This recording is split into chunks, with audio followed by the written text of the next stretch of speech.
So you're thinking of moving to Spain as a digital nomad? Here's what we did before leaving the Philippines, which we wish someone told us earlier.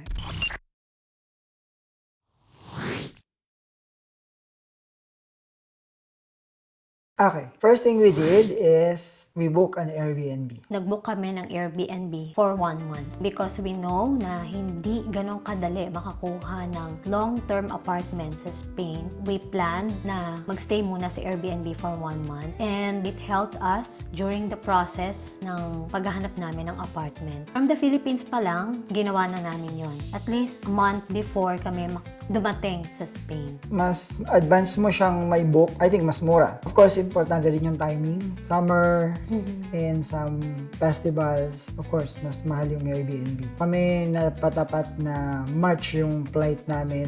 So, hindi pa siya summer, hindi pa ganun kamahal. Pero, yeah, mas malayo mo siyang maibook, mas mura. Yun yung magiging base of operation mo. Doon kami nagstay while looking for an apartment. Unless meron kang kakilala na pwedeng mag-host sa'yo dito sa Spain.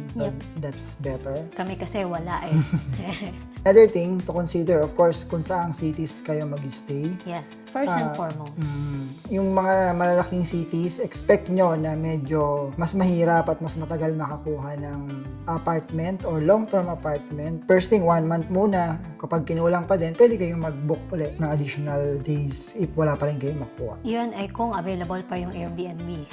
Pwede kang lumipat na another Airbnb. Tinarget namin na dapat before mag-end yung stay namin sa Airbnb, meron na kaming long-term apartment. Pag kukuha kayo ng Airbnb, kailangan i-consider nyo yung location. Kailangan yung location ng Airbnb nyo is malapit na doon sa prospect na paghahanapan nyo ng long-term apartment. And consider din na dapat walkable or malapit siya sa mga supermarket and bus stops. So far, yung nakuha naman naming Airbnb, malapit siya sa supermarket. So, madali lang mag-transport ng mga pinamili namin. At kung mahilig kayong mag-bar, cafe, restaurant, makikita rin yun naman sa Google Map yan kung ano yung mga around the area. Mas okay na walkable lahat, malapit. Pwede lakarin. Para madali din yung paglilipat nyo. Parang yung sa amin, from Airbnb, madali kami nakalipat here sa long-term apartment namin. Kasi, Walking distance lang.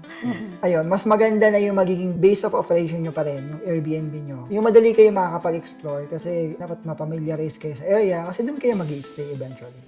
Yes.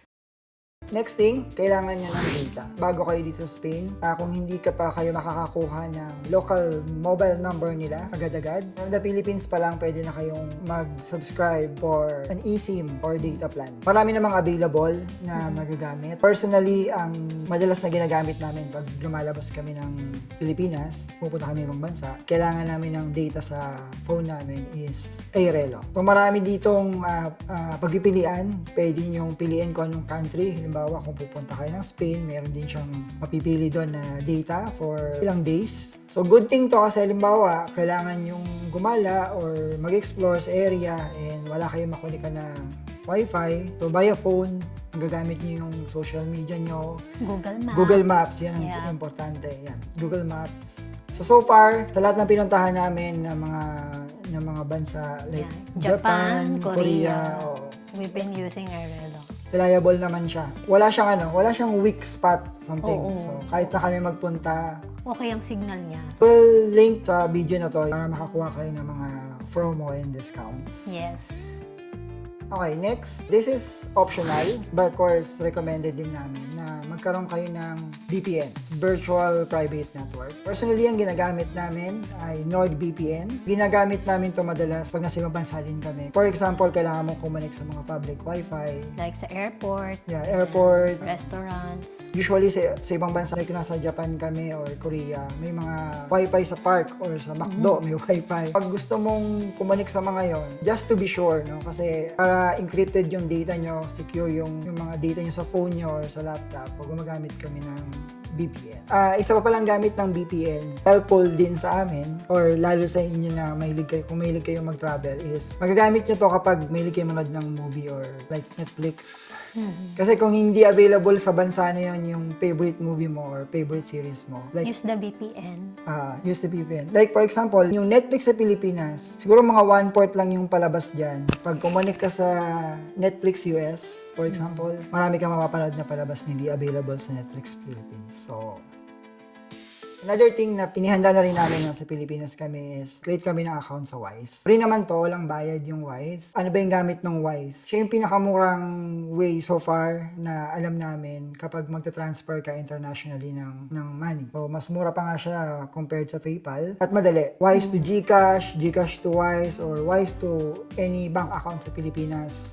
Mura lang yung transfer niya. At pwede ka rin mag-convert from peso to euro. Malaking tulong pag meron kang Wise account. Kung meron ka din makukuha, mare-request mo na sa Pilipinas pa lang yung Wise card, mas okay din. So, good din siya as pang-withdraw, as ATM, as credit card din. And may IBAN siya, di ba? IBAN number. Good thing kasi sa amin, yung landlord namin, okay lang sa kanya magbayad via Wise.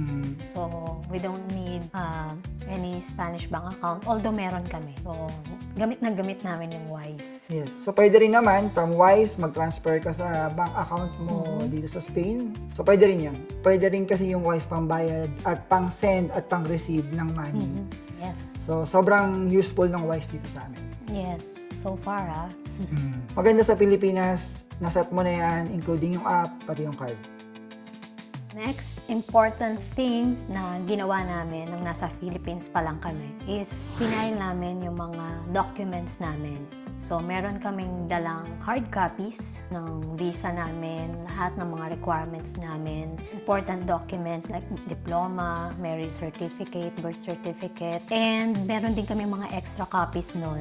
Very useful siya kasi sa mga applications namin here, like yung sa padron namin, TIE, hindi na namin kailangan magpa-photocopy kasi meron kami mga extra copies na dala.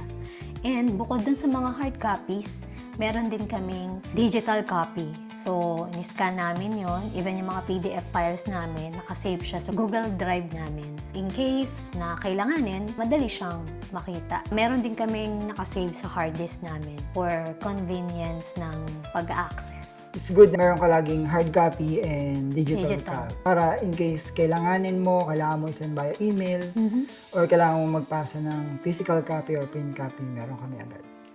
Tsaka in case din, kailangan dun sa immigration. Yeah, actually, ang dami namin pinrepare nun. Buti na lang walang hinanap. Walang hinanap sa amin ng immigration. Pero hindi kami nagdala ng ng yearbook. No.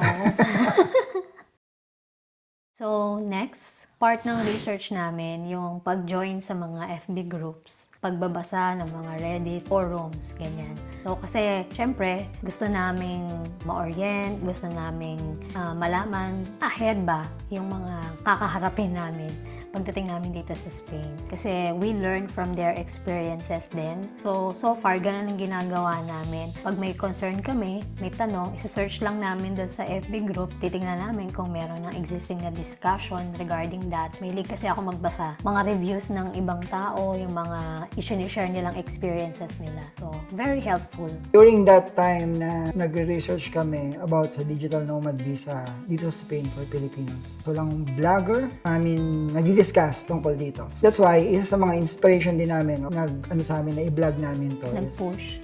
Yeah, kasi gusto rin namin makatulong. Para gusto namin ma-share yung naranasan namin. Mga natutunan namin. Gusto kong i-shout out yung mga YouTube channel na pinapanood namin.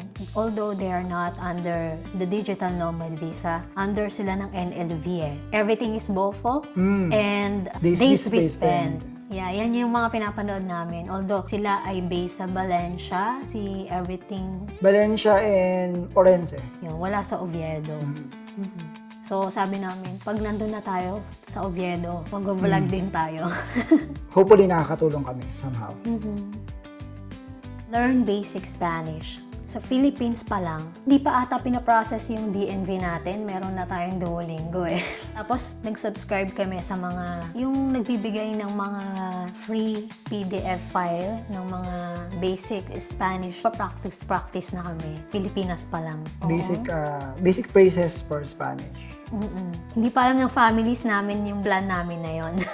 Pero naririnig nila kami na nag-aaral kami ng Spanish. May mga YouTuber din naman nagtuturo. Pero mas maganda makapag-focus kayo dun sa Castilian Spanish if dito sa Spain. Kasi medyo iba yung Spanish kapag South American. So, meron siyang pagkakaparehas. Kung halimbawa, pupunta ka sa isang bansa tapos hindi mo alam yung language nila. At least kahit paano, kahit basic, may alam ka, makikita nilang nag-effort ka na makipag-converse sa kanila. Most of our words in Tagalog is may Spanish equivalent naman siya. And mostly, hiniram natin yun sa kanila. So, like mesa, silya, pantalon. Madali naman maintindihan. Pero conversation, yun ang medyo challenging part. So, iba pa rin talaga na ma-practice mo makipag-usap. So, madaling mag-intindi at mag-translate. Pero yung conversation part, yun yung ibang level na yan. And based on our experience naman, mababait naman yung mga Spaniards dito.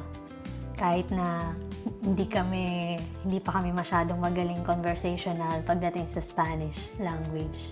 So, they're very patient with us. Mga natutunan mo so far na Spanish phrases. Siyempre, unang-una, hola! Muchas gracias. Gracias. Although meron sila dito, minsan yung pronunciation nila is gratias. Meron naman ako naririnig, gracias. Perfecto. Mahilig sila sa perfecto.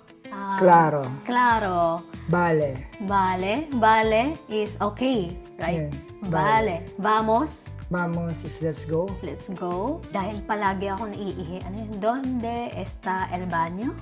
Tama ba? Yeah. Donde is where. Donde is where? Que is what. Aside sa el baño, other term for CR here is aseos. Basically, yung mga numbers naman kasi kung anong ginagamit na sa Pilipinas, same. Aquí means here. Here. IG means there. So far, yun yung mga natutunan namin. Meron pa yung pregunta means question. Por supuesto means of course. And of course, ibang usapan kasi kapag ginagamit mo siya lagi. Ayun. So much to learn. So, ito yung mga simple but helpful na mga bagay na pwede niyong gawin. Nakagawa na kami ng aming personal website.